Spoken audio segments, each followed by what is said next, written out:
One of the big concerns that we all have when it comes to our dogs is what do we do around a road? We've found out that dogs and cars don't mix very well. There's an easy process that we can follow to show our dogs exactly what a curb means, and so that they understand that no matter what's going on, they just do not go out into that street. There's 5 things that we have to remember. The first thing is to walk our dog parallel to the curb. That we're going to stand on the road ourselves, move the dog back and forth with us so that they understand that we can be out there but they can't. That's a good boy. That's a good boy. The second stage of things is to walk the dog in a perpendicular direction towards the curb. When we get to the edge, we'll stop and say, wait. Let's go, buddy. Come on, fella. Right up here. Wait. Good boy. The third part is that we walk up to the curb in the same manner, and we're going to cross over onto the road ourselves and tell the dog to stay. It's important that we've worked with a stay command prior to this so the dog understands what we're talking about. Let's go. Right up here. Come on, Izzy. Wait. Good boy. Good boy. The fourth section is that where we're going to take our toy and we're going to play with the dog parallel to the road that we've just worked on. And so that the dog understands that he can play and have a good time near the road, but just not be going out onto it.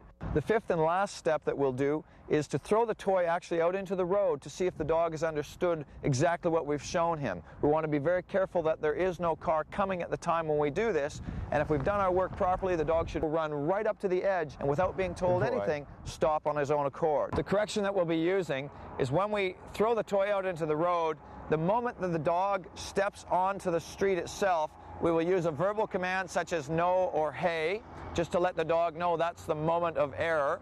Then we will go get the dog, take him up to the edge. We ourselves stand on the road as we pull him towards us. Right at the curb edge, we will bump him back firmly in the chest with the palm of our hand. We will repeat this behavior twice, bumping him back, and at that point we step back out into the grass, pet the dog, praise him, show him that we're still his buddy, but we want to make him understand that the road itself, right at that edge, is where the correction will come. Then we will play with the dog a few more times in between, then attempt to throw the toy out into the road again. It's important that we play with the dog in between each error. Play with him 3 or 4 or 5 times parallel to the road with the toy so that he doesn't become afraid to play. We don't want him to become wise to the situation that we're working on here. So that we play with him a number of times, get him all excited so that he's not thinking about what's coming. Then we throw the toy out into the road again and test him that way. Be careful not to say anything until the dog actually steps onto the road, because there's times when the dog will run right up to the edge and then realize what they're supposed to do, dig their toes in and stop on a dime. Good boy. It's good to start in an area where the curbs are very clearly defined. It makes it much easier for the dog to understand at that point. Once you've done a bit of work, you can move to areas where the grass runs straight into the road without a curb. It should only take you about an hour to start seeing very good results in this, and in about a week you will have a lot of confidence that your dog is never going to run out into a road for any situation, and that's going to make you very happy, as well as knowing that your dog is very safe. Right, Izzy? Atta guy. Good boy.